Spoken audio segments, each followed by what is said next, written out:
अस्सलाम वालेकुम व्यूअर्स, क्या हाल है। उम्मीद है आप सब खैरियत से होंगे। मैं हूं रिजवान और आप देख रहे हैं मेरा YouTube channel success and resilience stories bye Rizwan. ये जो मेरी आज की वीडियो है, ये मेरी पहली वीडियो जिसका मौजू था माँ की अज़मत को सलाम का तसलसल है। जैसा कि मैंने पहले भी कहा था कि इस मौजू पे हम मल्टीपल वीडियोस बनाने की कोशिश करें, क्योंकि एक मौजू है ही ऐसा जिसको एक वीडियो में आप ख़त्म नहीं कर सकते। और कोशिश यही है कि ज़्यादा से ज़्यादा इसी मौजू पर वीडियो बन सकें।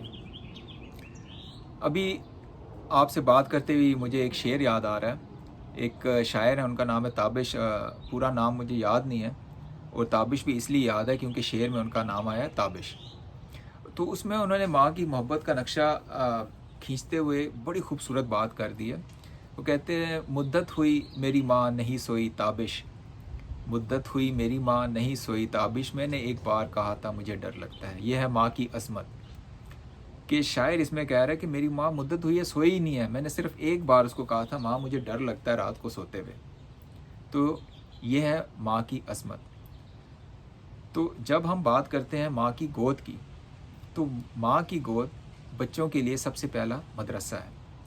इसकी सबसे पहली यूनिवर्सिटी है।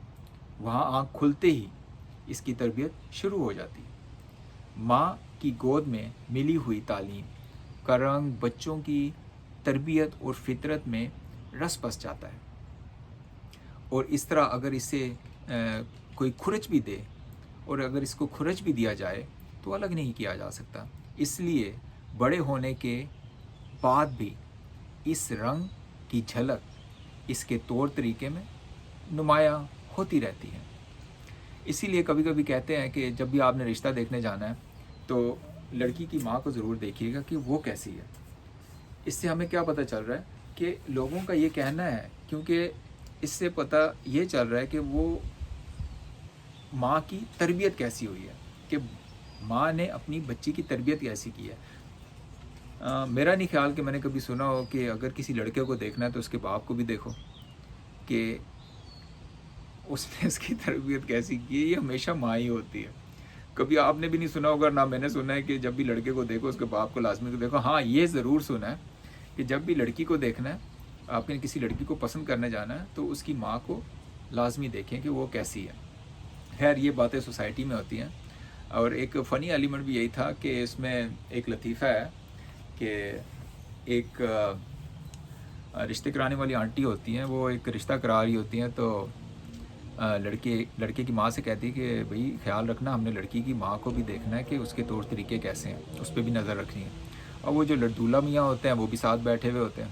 खैर, ये सब जाते हैं, जाके खा पी के लड़की देख के वापस आते हैं। तो आंटी पूछती हैं, हाँ भाई बरखुरदार, तुम्हें लड़की कैसी लगी।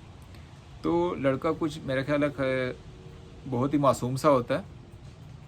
तो वो कहता है कि मैंने तो लड़की को इतना नहीं देखा, मैंने ज़्यादा उसकी माँ को देखा, क्योंकि मैं सुना था कि आप कह रही थी माँ को ज़्यादा देखना, उससे पता चलेगा कि लड़की कैसी है। तो खैर, ये एक फ़नी एलिमेंट था। जिस तरह हमारे माशरे में इस तरह की चीज़ें होती हैं, कुछ लोग इस तरह की बातें करते हैं, कुछ इसका ख्याल रखते हैं, कुछ कहते हैं ठीक है लड़की सही है तो हमने माँ से कर लेना। उम्र तो हमने सारी उम्र हमने लड़की के साथ गुजारनी है, तो कोई बात नहीं। खैर, कोई इस चीज़ को अहमियत देता है, कोई नहीं देता। तो कहने का मकसद ये है कि तरबियत हर जगह पर आपको माँ की तरबियत के रंग नज़र आएंगे, अगर तरबियत अच्छी हुई भी हो तो। एक दफ़ा का जिक्र है कि हज़रत मूसा अलैहिस्सलाम ने अल्लाह ताला से पूछा कि जन्नत में मेरे साथ कौन होगा। तो अल्लाह ताला की तरफ से जवाब आया कि फ़लाँ फ़लाँ कसाब। तो हज़रत मूसा अलैहिस्सलाम बड़े हैरान हुए। उन्होंने सोचा कि अब मैं इस कसाब को कहाँ जाके ढूंढूंगा। तो वो एक बाज़ार में चले गए। वहाँ उनकी नज़र एक कसाब पे पड़ी। तो कसाब अपना गोश्त बेचने में मसरूफ़ था। तो हज़रत मूसा उधर खड़े रहे जब तक उसका काम नहीं ख़त्म हो गया। जैसे ही उसका काम ख़त्म हुआ तो उसने अपना सामान समेटा, गोश्त का एक टुकड़ा लिया और घर की तरफ चल पड़ा। हज़रत मूसा ने इस कसाई के घर के बारे में मज़ीद कुछ जानने के लिए बतौर मेहमान घर चलने की इजाज़त चाही।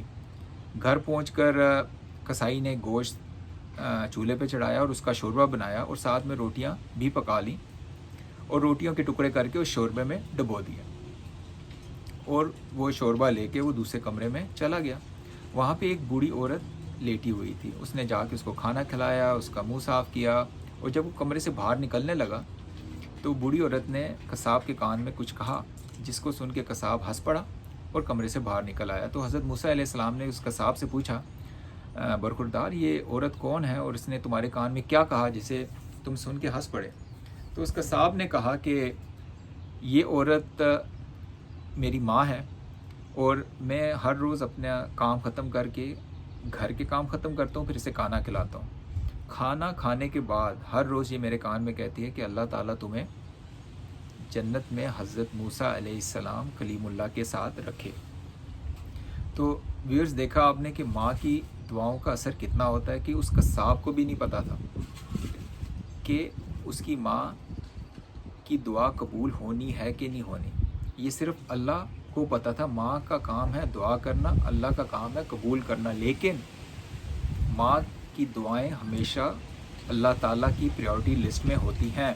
تو اسی لیے ہم سب کو اپنی ماں کی دعائیں لینی چاہیے, اور انکلوڈنگ می, ہم سب کو اللہ توفیق دے کہ ہم اس کی دعائیں لے سکیں اور اسے ہر خوشی دیں اور ہر غم سے اس کو دور رکھیں. اللہ تعالیٰ ہم سب کا حامی و ناصر ہو, اور انشاءاللہ اگلی ویڈیو میں پھر ملیں گے, اسی کا تسلسل ہوگا. تب تک کے لیے اجازت دیجیے, اپنا بہت خیال رکھیے گا. فی امان اللہ.